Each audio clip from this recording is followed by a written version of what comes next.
جب قزاق سر Francis Drake نے 16ویں صدی میں ریوہاکا پر حملہ کیا تو ارسلا کی سگڑ نانی خطرے کی گھنٹیوں اور توپوں کی گھنگرج سے اتنی خوفزدہ ہوئی کہ اس کے اوسان خطا ہو گئے اور وہ سراسیمگی کے عالم میں جلتے ہوئے چولہے پر جا بیٹھی۔ جلنے کے سبب وہ تمام عمر کے لیے ایک ناکارہ بیوی بن کر رہ گئی۔ وہ تکیے کے سہارے صرف ایک پہلو پر بیٹھ سکتی تھی۔ اس کی چال میں کوئی عجیب و غریب چیز واقع ہوئی تھی، کیونکہ اس حادثے کے بعد وہ کبھی لوگوں کے سامنے نہ چلی۔ اس نے تمام معاشرتی سرگرمیاں ترک کر دیں، کیونکہ اس کے ذہن میں یہ وسوسہ سما گیا تھا کہ اس کے جسم سے جلے ہوئے گوشت کی بو آتی ہے۔ پاؤں پھٹے وہ آنگن میں بیٹھی پائی جاتی، اس خوف سے سو نہ پاتی کہ کہیں خواب میں اسے انگریز اور ان کے خونخوار حملہ آور کتے نظر نہ آ جائیں، جو اس کے کمرے کی کھڑکی سے کود کر اندر آئے تھے اور اسے جلتے ہوئے لوہے کی شرمناک اذیت سے دوچار کیا تھا۔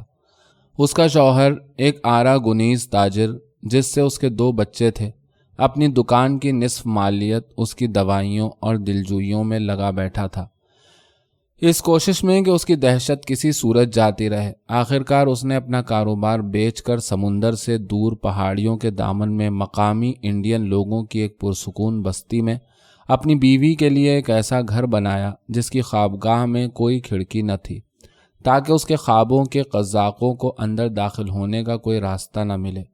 اس پوشیدہ گاؤں میں تمباکو کا ایک مقامی کاشتکار ہوزے آرکادیو بوئندیا کچھ عرصے سے مقیم تھا۔ ارسلا کے سگڑ نانا نے اس کے ساتھ مل کر ایک مشترکہ کاروبار شروع کیا، جو اتنا منافع بخش ثابت ہوا کہ ان کی قسمت بدل گئی۔ چند صدیوں بعد تمباکو کے مقامی کاشتکار کے پڑپوتے نے آراگونیز تاجر کی پرنواسی سے شادی کر لی، لہٰذا ہر دفعہ جب ارسلا کو اپنے شوہر کے پاگل پن کے خیالات پر طیش آتا تو وہ ایک ہی جست میں قسمت کے 300 سال طے کرتی اور اس دن کو کوستی جب فرانسس ڈریک نے ریوہاکا پر حملہ کیا تھا۔ یہ صرف اپنے آپ کو تسلی دینے کا ایک بہانہ تھا، کیونکہ وہ دونوں در حقیقت ایک ایسے بندھن میں بندھے ہوئے تھے جو محبت سے زیادہ مستحکم تھا، اور وہ بندھن تھا ضمیر کی مشترکہ چبھن۔ وہ ذات تھے، دونوں اس پرانے گاؤں میں اکٹھے پلے بڑے تھے، جس کو ان کے آباء و اجداد کی محنت اور اچھی عادتوں نے تمام صوبے کا ایک عمدہ ترین قصبہ بنا دیا تھا۔